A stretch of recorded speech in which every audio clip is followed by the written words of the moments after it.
All right, we're going to talk adding, subtracting, multiplying polynomials. Division is a whole nother animal that we're going to tackle throughout the course of the week. But for today, we're going to focus on adding, subtracting, and multiplying. Now, you're going to hopefully notice pretty quickly that this is remarkably similar to what we did with complex numbers, right? So adding really just consists of combining like terms. Subtracting is the same thing. You just got to make sure you distribute the negative or appropriately subtract each term. And then multiplying is just going to be like we did with binomials, where we multiply a binomial, something like that, and we would FOIL. But now it's going to be binomial times a trinomial, or something more. So we'll practice a problem from each of these, and hopefully you'll see that it's not too bad, and then I'll have some problems for you to practice on. So let's first look at adding. Adding's the most straightforward. It's pretty straightforward and simple. So let's look at example 1. I'm going to say I want to add two quadratics together.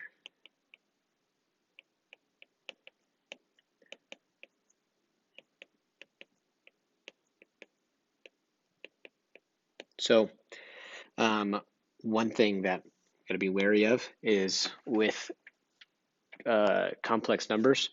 After we practice multiplying, a lot of people started just multiplying no matter what.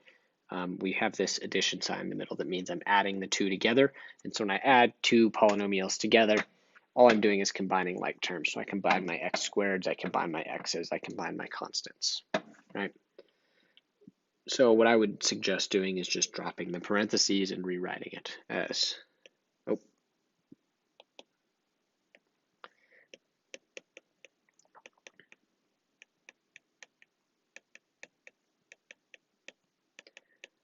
okay. And then I would identify the matching terms. So the x squareds, the x's, and the constants. Right, so 7x squared plus 3x is going to be 10. Oh, that's not what I wanted. Sorry. 10x squared.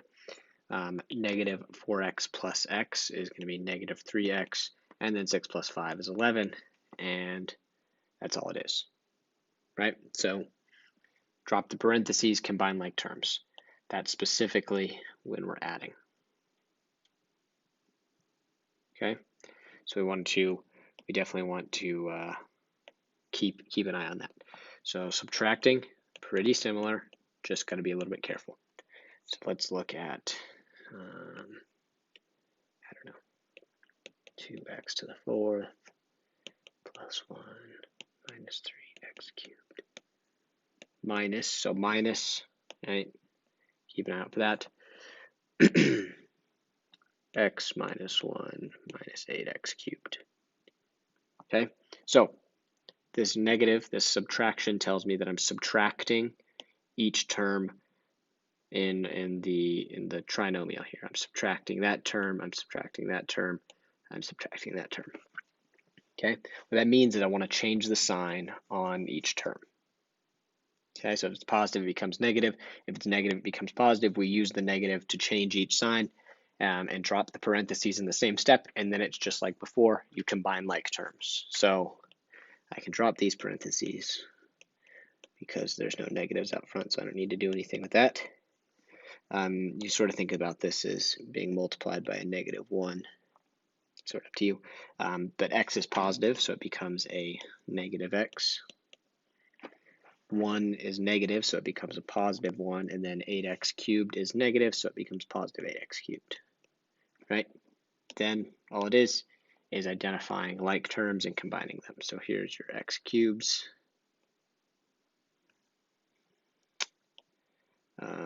Here's your constants.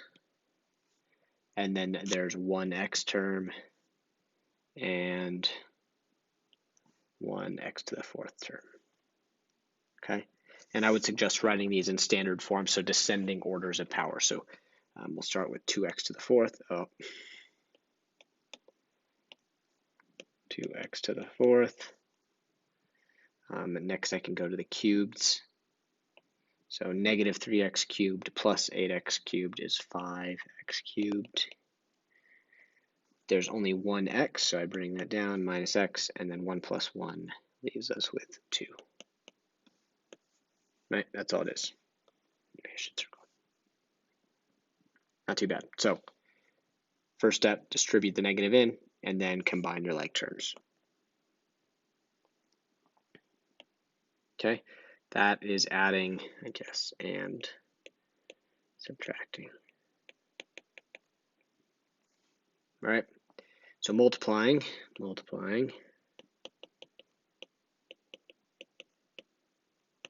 Not too bad. Maybe we'll do a couple examples here. Example 3. I shouldn't do. Should have done for her. All right. So I've got example 1 is 4x plus 4. So a linear term times a quadratic x squared, or not a linear term, sorry. A linear function times a quadratic function. So what needs to happen is I need to multiply 4x times each term in the quadratic that I'm multiplying it by. Right? And then I need to multiply each term by the 4 as well. So if you multiply the number of terms, so there's 2 terms in the first, 2 terms here, and 3 terms here. If you multiply those together, that'll tell you how many terms you should have after you multiply. Then you'll combine like terms and that number will shrink, but after you multiply, that's how many terms you should have. So 2 times 3, I should have 6 total terms, right? And one thing I'll do when I have a lot of terms is I'll line them up nicely so it's super easy to combine like terms. So I've got 4x times x squared, which is 4x cubed, right? The powers just add. 4x times 7x is 28. Powers add x squared, and then 4x times negative 7 is negative 28x, right?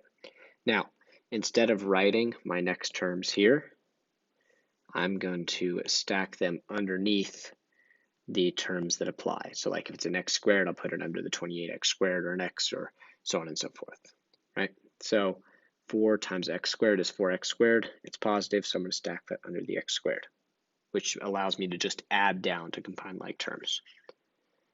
I've got 4 times 7x, which is 28x, and that's positive. And then 4 times negative 7 is negative 28.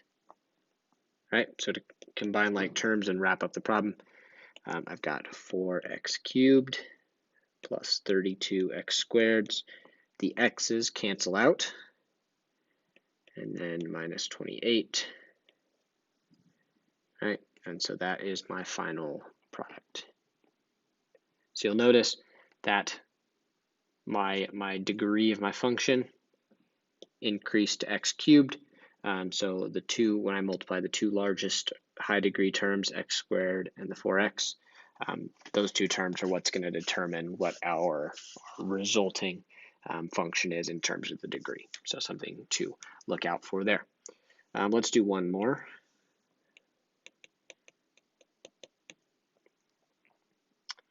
And if you think you're good, then maybe you would just want to go try the problems that I have for you. But if you'd like to stick around, you're more than welcome to do that. So we'll do another binomial times a trinomial. So 8x needs to be multiplied by each of the terms, and then negative 7 times each of them as well. Okay, so 8x times 2x squared is 16x's stack to x cubed. 8x times 3x is 24x squared. And then 8x times negative 5 is negative 40x. Negative 7 times 2x squared is negative 14x squared. So again, I'm going to stack like terms. So like terms are terms with x's to the same powers. Negative 7 times 3x is negative 21x, and then negative 7 times 5. So negative 5 is positive 35. Right? I add down 16x cubed plus 10x squared minus 61x plus 35 is my resulting polynomial. Right? If you have any additional questions on adding and subtracting polynomials, there's tons of videos out there. So if you just need to hear it from someone else, totally out there. Otherwise, you should have some practice to work on. Hopefully this is pretty quick and easy. There'll also be some graphing practice so you can work on that as well.